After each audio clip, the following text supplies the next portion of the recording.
In today's case, we're stepping into one of the most intense and emotionally charged hearings we've covered yet. Right from the start, the judge confronts a defendant accused of a disturbing pattern of harassment. Dozens of hostile texts, aggressive voicemails, and even allegations of physical assault, triggered by something as small as socks not being placed in a drawer. As you watch, pay close attention to the power dynamics, the judge's rising alarm, and the victim's visible distress.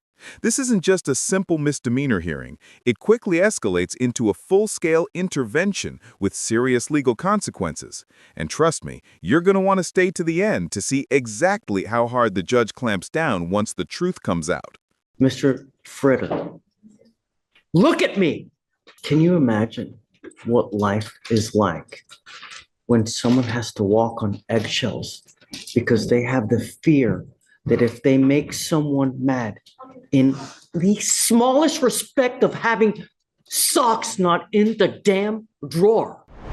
Mr. Fritter, you're charged with harassment. You're facing up to 6 months in jail and or a $2,000 fine. We're going to do probable cause. You have the right to remain silent. Anything you say can and will be used against you. You have the right to have an attorney present. If you cannot afford one, one will be appointed to you, sir.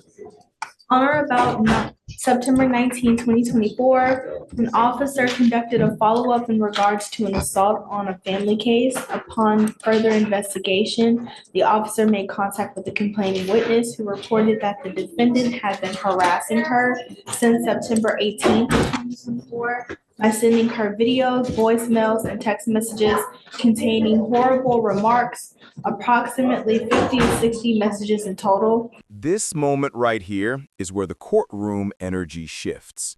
The judge isn't just hearing about a couple angry messages.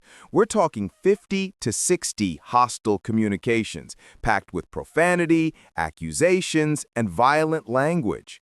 That quantity alone signals obsession and escalation, both red flags in harassment cases. When the complaining witness reports receiving messages telling her to kill yourself and claiming her family hates her, that's not just emotional manipulation. Legally, it shows a clear pattern of intent to intimidate and control. For the audience, think about this. If someone bombarded you with this many messages in 24 hours, how would you react? Do you think 60 messages crosses from emotional conflict into criminal behavior? In the voicemails, the defendant curses at her, asking, "Where are you? Why the fuck aren't you at work?" and calling her various names. Additionally, the complainant showed the officer text messages of the defendant telling the complaining witness, "Kill yourself and I want to watch you suffocate, and your family hates you." The complaining witness indicated that the continual harassment is making her fear him even more. Complaining witness was able to give officers the defendant's identifying information and positively identify the defendant as a person who has been harassing her. I see that he has also picked up a felony assault against this complaining witness as well. Yes, sir. Okay, what happened in that one? And I'm assuming it's the same date as this one, so I'm assuming it's out of the same transaction. I'm not sure. So it says that I don't believe so. It says that on September 18th in Harris County, officers were dispatched to an assault. The complaining witness advised that the defendant came home upset about socks not being in the closet. The defendant punched the complaining witness with a closed fist on her foot twice on her right thigh and twice on her left thigh, causing pain. The complaining witness advised that the defendant grabbed her by the arm and forcibly shoved her out of the house, throwing her on the porch. She advised that she felt pain, and she advised that this has been an ongoing issue for the past 2 years. The officers observed purple and green bruises on her arm, foot, and her leg. Notice the judge's tone change here. Physical evidence changes everything. Bruises documented by officers, green, purple, and red, aren't just injuries, they are timestamps. These colors indicate multiple stages of healing, which supports the victim's claim that this wasn't a one-time outburst, but an ongoing cycle. Legally, The presence of visible injuries combined with the earlier harassment establishes a stronger basis for the felony assault charge. Judges often pay close attention to patterns. Old bruises plus new bruises equals repeated conduct. And here, the alleged trigger? Socks not being put away. This is where the audience should ask themselves, is this about socks or about control? Legs, the bruises were green, purple, and red and of significant size. Is there a no contact order in this case? Judge, who's the defendant? This is Mr. Fritter. He hasn't harassed, Mr. Fritter, let me tell you something now. You scare me. And you scare me something good. You have, since 14, assault, trespass, deadly conduct, assault, DWI, forgery, and now a harassment and a felony assault. Judge, there has been a note filed, but there is no protective order in this case. Is there no contact in the felony case whatsoever? I'm checking the bond conditions. It's no threatening or harassing at this time. Would ask if that be a no contact in this court, Judge. I don't see that the rip has been. Are you Miss Lisco? Yes, sir. That's Miss Lisco right there. This is a pivotal turning point. The judge sees the victim trembling, scared, and emotionally exhausted, and immediately orders the defendant to undergo drug and alcohol testing. Why does this matter legally? Because substance use can aggravate sentencing, influence bond conditions, and shape future protective orders. But beyond legality, this judge is signaling something bigger. I'm taking control of this situation right now. Judges rarely speak this directly or emotionally unless they perceive an imminent danger. And when she asks the victim for the word, she's essentially inviting her to confirm whether she wants full protection. As viewers, consider this. Should judges be this emotionally involved when a victim appears vulnerable, or should they stay fully neutral? Come up, ma'am. Come up. I'm sending you for a drug and alcohol test right now, Mr. Fretter. I want to protect you as much as I can. No one has to have this kind of treatment whatsoever for any reason. And I will do everything in my power to protect you. All I need you to do is tell me. All I need is please give me the word. Mr. Fritter, look at me. You so much. I'm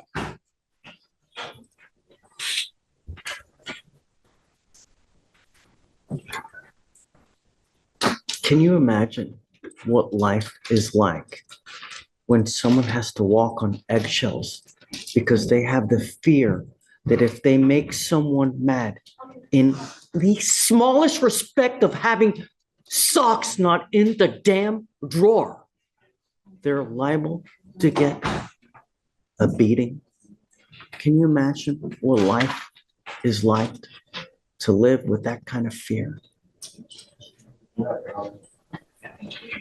You're going to live it with me now, because one false move, I'm going to make your bond so high your head will spontaneously combust. But no one, and I mean no one, should have to live with that kind of fear. I'm sending you now for a drug and alcohol test because I want to know what, if anything, is in your system.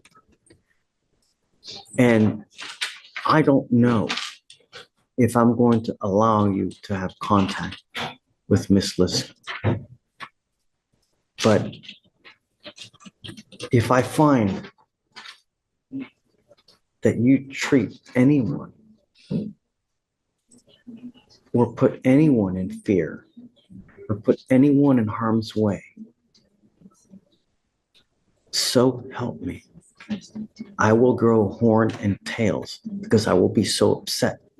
And it will be on you. Do you understand? Yes. Abel, Yes, sir.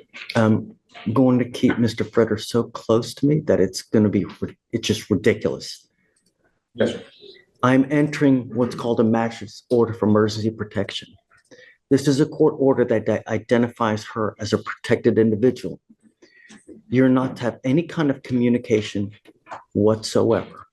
You're not supposed to have you will not have any threatening or harassing contact. What is threatening or harassing doesn't matter what you think is threatening or harassing. It's what she perceives. So if I go like this, is that threatening or harassing?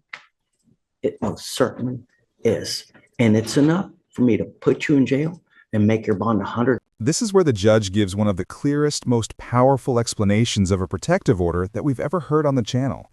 She's not just protecting the victim physically, she's protecting her perception of safety, which is legally significant. In harassment and assault cases, the victim's perception of danger is often just as important as the aggressor's intent. The judge even uses an example, a simple hand gesture, to emphasize how anything that feels threatening to the victim counts. It's a strong reminder that protective orders don't wait for violence, they aim to prevent it. What do you think? Should perceived threats carry the same legal weight as direct threats? $50,000, maybe 50, maybe 20. But I will do, Mr. Fritter, I will do everything in my power to protect every single person of this county. And I don't care if you're kicking, screaming, crying because you go to jail and don't have anyone to bond you out. Question. Your husband and wife of 10 years is kind of difficult situation together. I want to protect you, ma'am. And you know, the problem is that now that he's picked up these two cases, times will be just even more stressful. We have these protective orders. They're basically like cooling off motions so that, you know, you can separate, enough time will pass, people can kind of cool down, you know, so they're not under the stress of the excitement and then unleash on you. The last thing I want is for you to suffer any kind of harm whatsoever, you know, and I that's all I want. You know, all I'm asking is how things should be normal. Like, I'm not asking him for him to do Pythagoras theorem here. So, I don't know. You know, what I'd like is if you please just talk to our DAs here. But I'd like you to have their phone number at the minimum so that should anything ever whatsoever, all you have to do is let us know. And then I have been in contact with the DA, so should it not be assault? I'm here for you. And I want to make sure that you're okay. You know, I've given him a lawyer. He knows what's expected of him. And I'm going to drug test him like crazy to make sure that he's not using alcohol or dope. In fact, I mean, I'm going to test him 2 times a week. I mean, I'm setting him now because I want to know what, if anything, is in his system, and then we'll go from there. Judge, he will come back positive, but that's prior use from.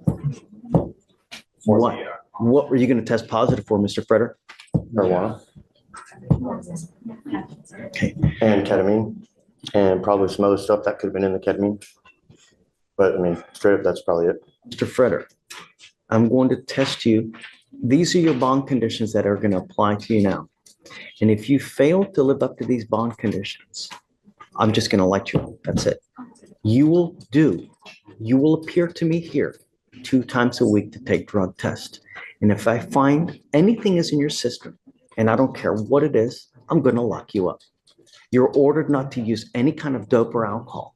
And if you can't get this monkey off your back, because I am now giving you the opportunity to do it on your own. If you're incapable of doing it on your own, then I'm going to do it for you. Do you understand? No dope, no alcohol. And when I mean no alcohol from any source. No isopropyl alcohol, cakes, candies, foods, gums, energy drinks, tequila lollipops, hair dye. I've heard it all, and I don't care.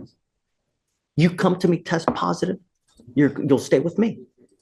I also want you 3 times a week to do anger management classes so that we can deal with the anger issues. Look at me.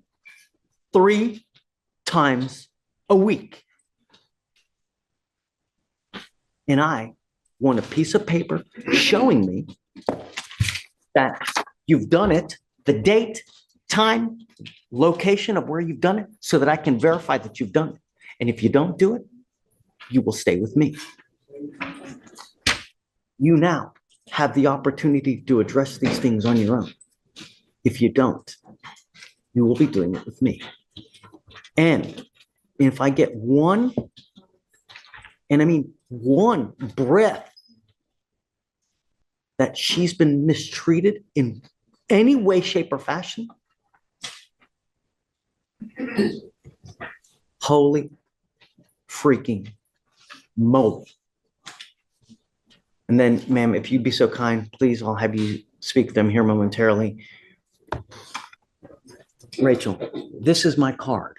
If you ever need anything, all you have to do is get in contact with me. And I'm here for you, whatever you need. What we just witnessed is a textbook example of how the justice system intervenes when harassment escalates toward violence.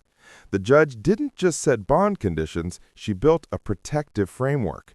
Drug testing, no-contact orders, anger management, and strict monitoring. She emphasized accountability, but also protection, ensuring the victim has ongoing court access and support. Whether you agree with her approach or feel she was too harsh, one thing is clear: she wasn't willing to gamble with anyone's safety. Cases like this highlight the importance of early intervention before situations spiral into tragedy. If you found this case as shocking as we did, make sure to hit that like button, share your thoughts in the comments, and don't forget to subscribe for more jaw-dropping courtroom breakdowns.